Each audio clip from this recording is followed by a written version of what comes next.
ఒకప్పుడు కాంగ్రెస్ పాలనలో భారత్ అంటే సాయం కోసం ఎదురు చూసే దీన దేశం. నేడు మోదీ సారథ్యంలోని భారత్ ప్రపంచంలోనే అత్యంత శక్తివంతమైన దేశం. స్వాతంత్రం వచ్చిన నుంచి కాంగ్రెస్ నేతృత్వంలో భారత విదేశాంగ విధానం చాలా బలహీనంగా ఉండేది. కాంగ్రెస్ హయాంలో భారత్ అంటే చిన్న చూపు.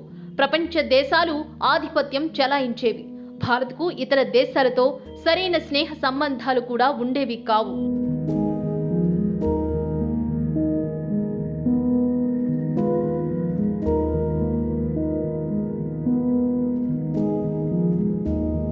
ఆ తరుణంలో కాంగ్రెస్ ఒక్క సాహసోపేతమైన నిర్ణయం తీసుకోవడానికి కూడా వెనుకడుగు వేసేది.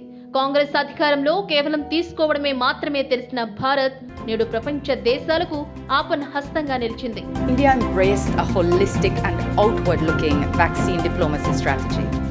As a result, Jamaica was able to secure its first life-saving vaccines from India. India's vaccine outreach exemplified its principles of equality and mutual benefit. We are deeply grateful and remain so to the government and people of India, led by His Excellency Sri Narendra Modi and indeed our friend Dr. Jaishankar.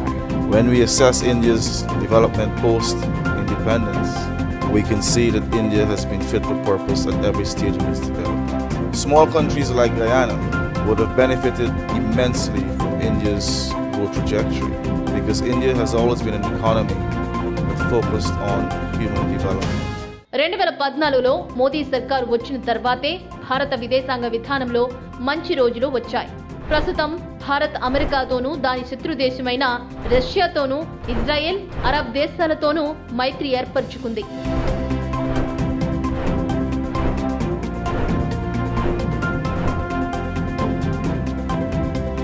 African union, European union, అలాగే Asia దేశాలతో సైతం భారత్ మెరుగైన బంధం పెంచుకుంది. ఒకవైపు Japan, ఆస్ట్రేలియాతో quad గ్రూపులో, మరోవైపు Brazil, Russia, China, దక్షిణాఫ్రికా వంటి దేశాలతో కలిసి బ్రిక్స్ గ్రూప్లో భాగంగా ఉంది. మోదీ ప్రభుత్వం అధికారంలోకి వచ్చాక చైనా, పాకిస్తాన్ల విషయంలో చాలా దూకుడుగా వ్యవహరించింది.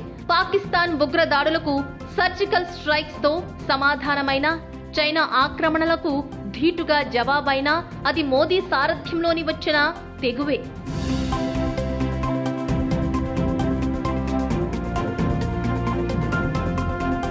ఇటువంటి చర్యలతో ఇప్పుడు ప్రపంచమే అంటుంది మోదీ ఈజ్ ద బాస్ అని, భారత్ విశ్వ గురు అని.